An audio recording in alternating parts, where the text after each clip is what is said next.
Bonjour à tous, bienvenue à cette nouvelle édition des Tables rondes d'innovation et cross-média, le rendez-vous mensuel des acteurs du marketing, du digital et du e-business. Alors une émission consacrée aujourd'hui à la façon dont les marques repensent leur stratégie marketing digital pour conquérir de nouveaux marchés. Mondialisation de l'économie, commerce cross-canal, nouvelles technologies toujours plus populaires et instantanéité du web, il n'a jamais été aussi facile d'activer des nouveaux relais de croissance. Fini le marketing cocooning, borné à ses propres frontières, le digital abolit ses barrières et présente une opportunité indiscutable pour croître à l'international.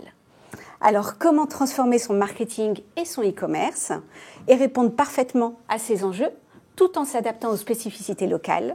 C'est ce que nous allons voir avec nos quatre invités qui nous ont fait le plaisir de nous rejoindre. Alors, Arnaud Guillot, bonjour. Je vais vous présenter déjà par un premier tour de table. Vous êtes directeur marketing et communication Europe de Haier, le groupe chinois numéro 1 mondial des marques de gros électroménagers. Exactement. À vos côtés, Céline Carle-Fayet, bonjour. Bonjour. Vous êtes directrice digitale et e-commerce Europe de l'Occitane, marque premium de produits de beauté naturelle. Hermeline Druen, bonjour. Vous êtes directrice marketing digital international de Boucheron, première maison de joaillerie de la place Vendôme depuis 1858. Et à vos côtés, Agnès Gerbeau-Serret, bonjour. Bonjour. Vous êtes directrice digitale de BNP Paribas, Personal Finance, leader international du crédit aux particuliers. Alors, vous êtes tous les quatre marques tournées vers l'international, résolument tournées vers l'international, certains vers l'Europe, d'autres avec des enjeux autour de l'Asie. Et vous êtes tous mis d'accord sur le fait qu'il faille adapter votre stratégie marketing digital pour répondre à différents enjeux, justement. Je vous propose de nous décrire un peu les enjeux qui caractérisent cette stratégie marketing digital dédiée à l'international. On va commencer par vous, Arnaud, et après on va bien, merci. Faire le point avec les... Alors, Haier, c'est une marque qui est présente dans 165 pays dans le monde. C'est une marque qui a une très très forte notoriété sur les marchés asiatiques. Et c'est une marque qui a une trentaine d'années. On célèbre d'ailleurs cette année le 30e anniversaire. Mais en Europe, c'est une marque qui est relativement jeune. On s'est implanté en Europe de manière significative depuis 2010. Et notre enjeu est donc un enjeu de notoriété. La notoriété, c'est très difficile à acquérir, ça demande des investissements assez lourds. Et le digital nous offre la possibilité d'être plus efficace pour regagner de la notoriété. On a centré notre enjeu et d'émerger dans toutes les phases de pré-achat de nos produits, donc essentiellement autour de l'électroménager. Et donc on essaye, dans la mesure du possible, de coller au parcours du consommateur. Et on s'est centré sur la voix du consommateur. On a appelé ça, c'est une stratégie mondiale, on a appelé ça les user interactions en interne. Et pour nous, ça s'est traduit par l'émergence de tout contenu qu'on pourrait collecter grâce au digital et qu'on pourrait ensuite réadresser à nos prospects intentionnistes pour essayer de faciliter le parcours d'achat vers nos distributeurs. Nos cibles sont doubles. On a à la fois évidemment nos consommateurs finaux et évidemment notre réseau de distribution, puisqu'en tant qu'industriel, on ne distribue pas nos propres produits. D'accord. Pour la marque L'Occitane, oui. Quels sont vos enjeux aussi?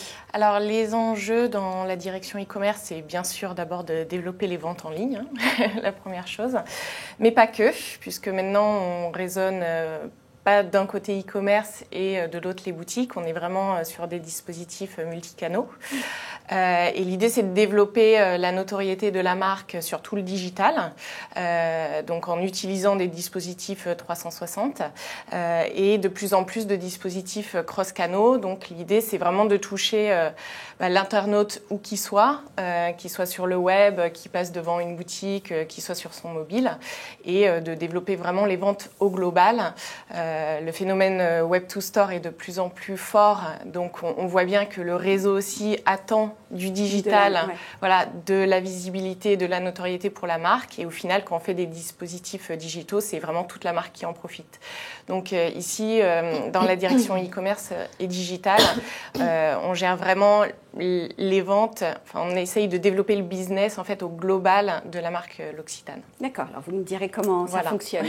Pour la marque Boucheron, Hermeline? Alors aujourd'hui, je pense que tout le monde en a bien conscience ici, le marché du luxe est un marché mondialisé. Et c'est vrai qu'on a vu sur certaines zones, et notamment la Chine, l'émergence d'une population de plus en plus aisée, qui a aujourd'hui les moyens d'acheter du luxe et qui est désireuse d'acheter des produits de luxe. Donc c'est vrai que nous, c'est un enjeu business évident, avec des formidables opportunités de développement et de croissance.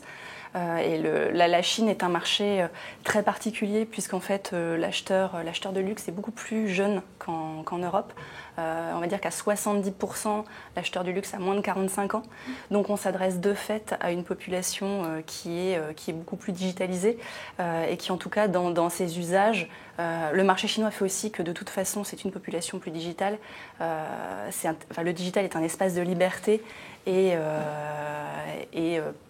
voilà, la population s'est empressée d'adopter ces nouveaux usages. Donc, de fait, on n'a pas le choix, je dirais. Il faut qu'on s'adresse à eux à travers les outils qu'ils utilisent. Donc, le digital est évidemment clé.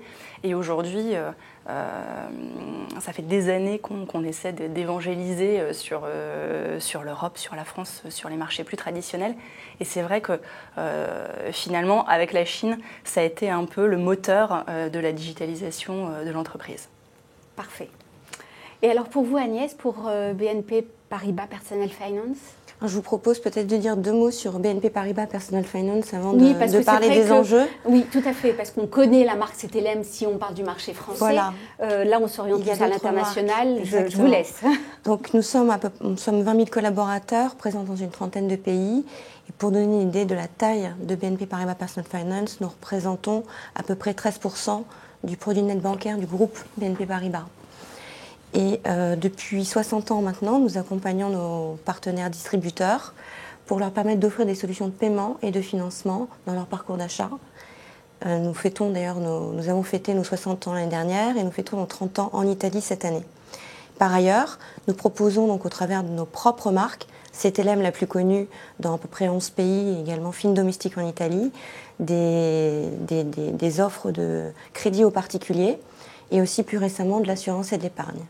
Voilà. Donc, en termes d'innovation et de digital, il s'est imposé à nous très très tôt, chez CTLM en particulier. Nous avons lancé notre premier site en 1995, pour vous donner une idée, en France. Et en 1996, très rapidement, nous avons proposé de l'octroi en ligne, c'est-à-dire la possibilité de souscrire à un crédit en ligne. Et juste pour avoir en tête, le Minitel et Internet ont eu des audiences comparables vers 2001. Donc lancer un premier site en 1995, montre que l'entreprise était très innovante à l'époque et a déjà commencé à voir que le digital apportait aussi bien en termes d'audience, d'outils pédagogiques, et ensuite très très vite on parlait de vente en ligne et donc la possibilité d'offrir des services même relationnels, donnant un petit peu le pouvoir aux clients pour pouvoir réaliser ces projets. Donc aujourd'hui le digital en termes d'enjeux chez Personal Finance, c'est avant tout la possibilité de porter pour l'ensemble du groupe une stratégie, une vision, parce que ça transforme fondamentalement notre façon de travailler, de faire du marketing, de la communication. Et c'est aussi fédérer et accompagner opérationnellement l'ensemble de nos géographies. On a des pratiques fantastiques qui existent au Brésil, qu'on n'a pas forcément en Europe, donc on s'y inspire et on essaie de le transposer, de le partager au maximum entre les différents pays et sur l'ensemble du cycle de vie client, aussi bien de l'acquisition jusqu'à la rétention et la gestion de la relation client.